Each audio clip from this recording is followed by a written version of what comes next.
क्या हर ब्लॉकेज में स्टेंट जरूरी होता है? क्या बिना स्टेंट के एंजियोप्लास्टी पॉसिबल है? और क्या यह फ्यूचर एंजियोप्लास्टी का ऑप्शन हो सकता है? नमस्कार, मैं हूं डॉक्टर कृपा सिंधु मौर्य, इंटरवेंशनल कार्डियोलॉजिस्ट। आज हम बात करने वाले हैं बिना स्टेंट की एंजियोप्लास्टी के बारे में।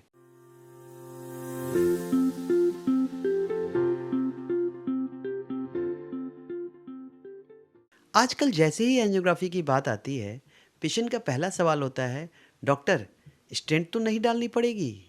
और ये सवाल बिल्कुल वैलिड है, क्योंकि स्टेंट सिर्फ एक प्रोसीजर नहीं बल्कि लाइफ लॉन्ग कमिटमेंट होता है, मेडिसिन का, फॉलोअप का और प्रिकॉशंस के साथ। नॉर्मली एंजियोप्लास्टी में हम एक बेलून से ब्लॉकेज को खोलते हैं और फिर उस जगह स्टेंट डाल देते हैं ताकि आर्टरी दोबारा नैरो ना हो। लेकिन साइंस यहीं रुकती नहीं है और यहीं से शुरू होती है बिना स्टेंट की एंजियोप्लास्टी की कहानी।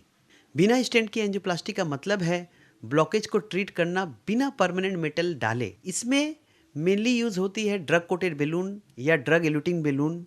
ये बेलून ब्लॉकेज को खोलती है, आर्टरी की वॉल पर एंटी ब्लॉकेज मेडिसिन छोड़ देती है और बेलून बाहर निकल आता है और अंदर कोई स्टेंट नहीं छोड़ता। सोचो, आर्टरी नेचुरल खुली रहे बिना मेटल के। बट एक बात मैं क्लियरली कहना चाहता हूँ, हर पेशेंट के लिए बिना स्टेंट एंजियोप्लास्टी पॉसिबल नहीं है। लेकिन हाँ, सिलेक्टेड केसेस में ये एक एक्सीलेंट ऑप्शन हो सकता है। जैसे स्मॉल आर्टरी डिजीज में, मतलब अराउंड 2.5 से 2.75 मिलीमीटर की जो आर्टरी होती है, उसमें ड्रग कोटेड बेलून का अच्छा इलाज हो सकता है। इन स्टेंट रीस्टेनोसिस, मतलब पुराने स्टेंट में जो ब्लॉकेज हो चुकी है, उसमें ड्रग कोटेड बेलून से ये अच्छे ढंग से खोली जा सकती है।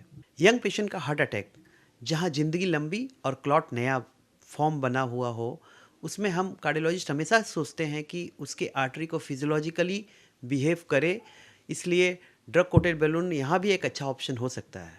हाई ब्लीडिंग रिस्क पेशेंट में, जहाँ पे ब्लड थिनर देना पॉसिबल ना हो, उन्हें डीसीबी से एक अच्छा बेनिफिट हो सकता है। इतना ही नहीं, कॉम्प्लिकेटेड एनाटॉमी वाले ब्लॉकेज में हम डीसीबी यूज़ करते हैं प्रोसीजर को सिंप्लीफाई करने के लिए, जिससे कम से कम रिस्क में ब्लॉकेज को खोला जा सके। इसीलिए बिना स्टेंट एंजियोप्लास्टी डिसीजन के लिए angiography plus experience plus patient specific planning जरूरी होती है। बिना स्टेंट एंजियोप्लास्टी के फ़ायदे क्या हैं? कोई परमानेंट मेटल नहीं रह जाता, shorter duration of strong blood thinner possible है, आर्टरी की जो नेचुरल मूवमेंट होती है वो भी प्रिजर्व होती है और फ्यूचर में इंटरवेंशन करना ईजी होता है। डीसीबी के लिमिटेशंस क्या हैं?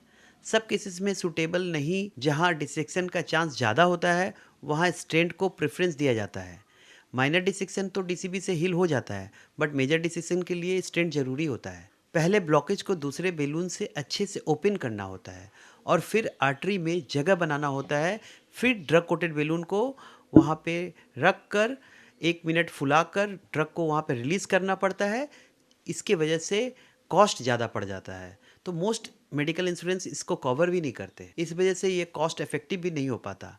लॉन्ग टर्म फॉलोअप भी बहुत ज़रूरी होता है, क्योंकि रीस्टेनोसिस का डाटा अभी तक रिसर्च में ही है। एक इंटरवेंशनल कार्डियोलॉजिस्ट होने के नाते मेरा फोकस पेशेंट को बेस्ट, सेफेस्ट और मोस्ट साइंटिफिक ऑप्शन देना होता है। कभी स्टेंट बेस्ट होता है और कभी बिना स्टेंट के एंजियोप्लास्टी बेस्ट होती है। कभी बाईपास अच्छा होता है और कभी सिर्फ मेडिसिन देकर भी पेशेंट को अच्छा से ट्रीट किया जा सकता है। इसलिए ट्रीटमेंट फैशन के हिसाब से नहीं, साइंस और पेशेंट के हिसाब से होता है। याद रखिए, हर ब्लॉकेज को स्टेंट की ज़रूरत नहीं होती, लेकिन हर पेशेंट को सही गाइडेंस की ज़रूरत होती है। अगर आपको ये वीडियो इन्फॉर्मेटिव लगी हो, लाइक कीजिए, शेयर कीजिए अपने फैमिली और फ्रेंड्स के साथ और चैनल को सब्सक्राइब कीजिए। मैं हूं डॉक्टर कृपा सिंधु मौर्य और यहाँ हम बात करते रहते हैं आपके दिल की, सेहत की, साइंस की और सही डिसीजन की। मिलते हैं नेक्स्ट वीडियो में। तब तक आप अपने हार्ट का ख्याल रखिए। मेरा मिशन है हेल्दी हार्ट हैप्पी लाइफ। नमस्कार।